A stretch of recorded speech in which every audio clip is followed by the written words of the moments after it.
عادتهای امروز زندگی شما سازنده آینده شما هستند. هر کاری که امروز انجام بدی در آینده نتیجهش رو خواهی دید. تو اپیزود امروز میخوام 15 عادتی رو معرفی کنم که برگرفته از منابع معتبر و اشخاص موفق هستش. شما با اجرا کردن اون سیستم توی زندگی شخصی قطعاً با گذشت زمان میتونید شخصیت منحصر به فرد خودتون رو بسازید و مسلط بر تغییر زندگی خودتون بشید. قانون اول: منظم باشید و این پروسه رو از اول صبح از رخت خواب خودتون شروع کنید تا محیط اتاق و محل کار. منظم کردن رخت خواب میتونه اولین برد شما در طول روز باشه. ذهنت آماده میکنه برای مابقی کارها در طول روز که منظم و کامل انجام بدی.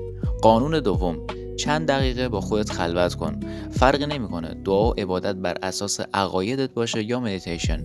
هدف این هستش قبل از اینکه روز خودت شروع کنی و درگیر شلوغی و مسئله های زندگی بشی، یه وقت اختصاص بده برای آرامش ذهن و عبادت و شکرگزاری با پروردگار خودت. قانون سوم: زودتر از بقیه بیدار شو. اینطوری هم وقت داری برای رسیدگی به زندگی شخصی و کارهای عقب مونده، هم میتونی زودتر با ذهن آزادتر فعالیت کاری خودت رو شروع کنی. عادت چهارم: بدون گوشی و عوامل حواس پرتی پیاده روی رو شروع کن و اجازه بده که توی مدت پیاده روی فکر بیان سراغت و مثل نظاره‌گر نگاهشون کنی و براشون راه حل پیدا کنی. خیلی از بهترین ایده ها زمانی میزنه به سرتون که ذهنتون آزاد باشه. قانون پنجم: هر روز موقع کار 1 ساعت کار عمیق داشته باش و بعد یه استراحت. و عوامل حواس پرتی مثل سوشال مدیا هم موقع کار تا حد امکان استفاده نکن، چرا که مانع تمرکز شما میشه و 1 ساعت کار عمیق از 3 ساعت کار نصف نیمه ارزشش بیشتره. قانون ششم: وزنه بزن، نه اینکه وزنه بردار باشی. وزنه زدن علاوه بر تقویت جسم تأثیر به شدتی داره به روی رشد ذهن تو. اگرچه تو بتونی زیر یه وزن دووم بیاری، ذهنت یاد میگیره که تحمل مشکلات زندگی هم برات آسان تر کنه. قانون هفتم: همیشه به هیدراته بودن بدنت اهمیت بده. شاید فکر کنی موضوع اهمیت زیادی نداره، ولی ارتباط مستقیمی داره روی بدن و هم روی روح و روان تو. صبح قبل صبحانه و حتی قبل خوردن قهوه آب بخور و در طول روز حواست به هیدراته بودن بدنت باشه و تاثیرش رو خودت به وضوح خواهی دید.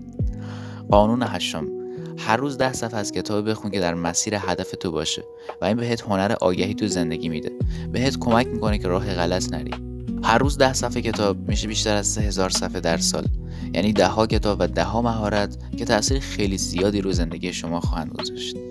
قانون نهم: هر روز بنویس. فکرات روی کاغذ بیار. لازم نیست نویسنده باشی، فقط ذهنت رو خالی کن و اجازه بده که ذهنت آزادتر و متمرکزتر روی هدفت باشه. ذهن شلوغ مثل یک کشور به هم ریخته است. تا مرتبش نکنی نمیتونی به خوبی مدیریتش کنی. قانون دهم: به خودت قول بده و عمل کن. مهم نیست قول زیاد بزرگ باشه یا کوچیک. قولای کوچیک بده، ولی حتما در هر شرایط بهشون عمل کن.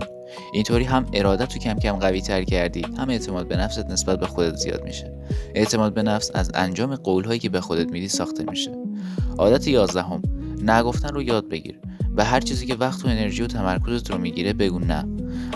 وقت بزرگترین دارایی تو هستش و سعی کن تو مسیر درست ازش استفاده کنی. قانون 12: غذای سالم بخور. اینطوری هم عملکرد بدن و ذهنت خیلی بهتر میشه و نیاز به رژیم‌های پیچیده هم نیست. همین که به بدنت اهمیت بدی، به جای فست فود و غذاهای پر از قند از منابع ارگانیک و سالم استفاده کنی، کلی ارزش داره و نتیجهش رو هم در سلامتی خودت میبینی، هم تو آینه که بدنت کلی فیت میشه و هم از نظر ذهنی که انرژیت خیلی بهتر میشه. قانون 13: محیط رو همیشه تمیز نگه دار، چرا که ارتباط مستقیمی داره با ذهن. وقتی محیطت تمیز باشه، ذهنت آرومتره و تمرکز بیشتری خواهی داشت. قانون 14: با خودت محترمانه حرف بزن.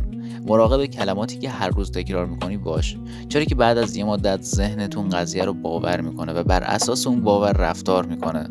مثلا اگر هر روز بگی من نمیتونم، بعد از یه مدت واقعا باور میکنه و بر اساس همون رفتار میکنی و واقعا نمیشه.